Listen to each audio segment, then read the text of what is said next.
ఈటెల రాజేందర్తో వీళ్ళిద్దరూ భేటీ అయ్యారు. ఈ ఫోటో వాస్తవము, వాళ్ళు ముగ్గురు మాట్లాడుకున్న మాట కూడా వాస్తవం. సో ఫోటో వాస్తవం అన్నప్పుడు దాని వెనుక మ్యాటర్ అయిందనేది మనం డిస్కస్ చేద్దాం. అయితే ఈ ఫోటో ఇప్పుడే వైరల్ అవుతుంది. సో వీళ్ళు ఈటెల అయిపోయింది, పార్టీ మారబోతున్నారని అంటే ఒక వ్యక్తి మీద ఇంత డిస్కషన్ వచ్చిందంటే నిజంగా బ్యాక్గ్రౌండ్ కూడా ఉంటుంది. జనాలు నమ్ముతున్నారు, చాలా మంది అయితే నమ్ముతున్నారు, ఈటెల వెళ్తున్నారని అనుకుంటున్నారు. అంటే దానికి ప్రధాన కారణాలు సో చూస్తుండం మనం. మహేందర్ రెడ్డి గారు నిన్న సతీ సమేతంగా జాయిన్ అవుతున్నారు. నిన్న వాళ్ళు ఆమె అయితే జాయిన్ అయ్యారు. సో తను జాయిన్ కావాల్సి ఉండే. అటు బొంతు రామోను కూడా జాయిన్ అవుతుంటారు. అయిపోయి వలసల కాలం నడుస్తుంది. ఇటు తీగల కృష్ణారెడ్డి జాయిన్ కావాల్సిందే తన కోడలతోటి, జడ్పీ చైర్పర్సన్ తోటి. సో కాకపోతే వాళ్ళు ఏంటంటే మీర్పేటలో పెద్ద సభ పెట్టి సీఎంని పిలిపించి ఇక్కడ జాయిన్ అయ్యాం అన్నటువంటిది ఒక ఇంట్రెస్టింగ్ టాపిక్ అయితే నడుస్తుండే. నిన్న వాయిదా పడింది. అటు కంచల చంద్రశేఖర్ రెడ్డి గారు నిన్న అల్లు అర్జున్ వారి మామ కూడా జాయిన్ అయినటువంటి నేపథ్యం ఉంది. సో వలసల పర్వం అయితే నడుస్తుంది కాంగ్రెస్ పార్టీలోకి. ఇక ఈటెల కూడా చాలా రోజుల నుంచి కూడా పార్టీ మారుతారు, కాంగ్రెస్ లో జాయిన్ అవుతారు అన్న వార్తలు కూడా వస్తుండే. అవును. అయితే ఈ నేపథ్యంలోనే ఆ ఫోటో అయితే బయటకు వచ్చింది. ఆ ఫోటోలో వాళ్ళిద్దరు కూడా ఈటెల రాజేందర్తో చర్చ జరిపేటువంటి నిజంగా చర్చలు అయితే జరుపుతున్నారు. అది ఏ సందర్భంలో జరిపిరు, అసలు అది నిన్నటి ఫోటోనా, నిజంగా ఈటెల వెళ్తున్నారా? అసలు ఈటెల చాలాసార్లు చెప్పారు, నేను తాపకోసారి పార్టీ మానే వ్యక్తిని కాదు. సరే ఆ మాట పక్కన పెడితే నిజంగా ఈటెల కాంగ్రెస్ జాయిన్ అయితే కాంగ్రెస్ కి బెనిఫిట్ అవుతుందా, ఈటెలకు బెనిఫిట్ అవుతుందా? బహుశా అందరూ అనుకునేది అయితే ఇద్దరికి బెనిఫిట్ అవుతుంది.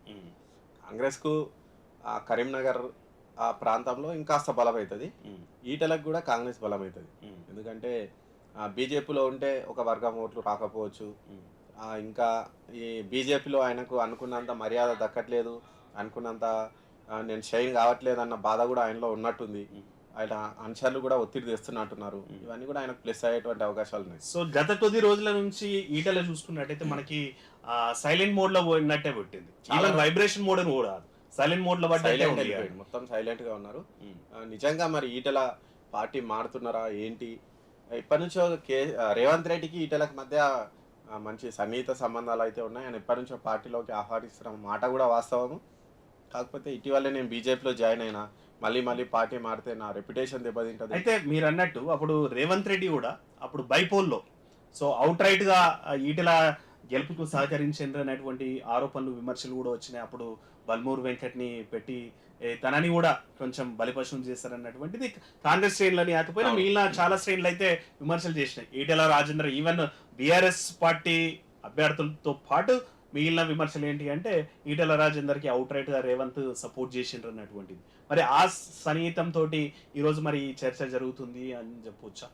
అంతే. అంటే అప్పట్లో నిజంగా బైపోల్ మీరు అన్నట్టు ఆ బల్మూరి వెంకట్ను పెట్టడం వల్ల ఆ ఓట్లు మొత్తం ఇటువైపు పోలరైజ్ అయిపోయి ఆయన చూసి ఎవరు ఓట్లు వేయలేదు, అందుకే ఈటెల గెలిచిరన్న వాదన అయితే ఉంది.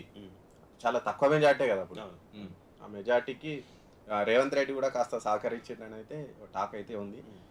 మరి అప్పుడు హెల్ప్ చేసినందుకు మరి ఇప్పుడు ఈయన ఏమైనా హెల్ప్ చేస్తారా, పార్టీ నిజంగా మారుతారా? నిజంగా ఒకవేళ ఈటెల కనుక వెళ్తే మాత్రం ఈ టైంలో బీజేపీ కొంచెం గట్టి ఎఫెక్ట్ అయితే పడే ఛాన్స్ ఉంది. అంటే నిజంగా ఈటెల ఇంపాక్ట్ మొన్న అసెంబ్లీ ఎన్నికల ఉందంటారు. నిజంగా ఈటెల మీరు అన్నట్టు కూడా చేరికల కమిటీ పెద్ద మనిషిని చేసిండ్రు ఈటెల రాజేందర్.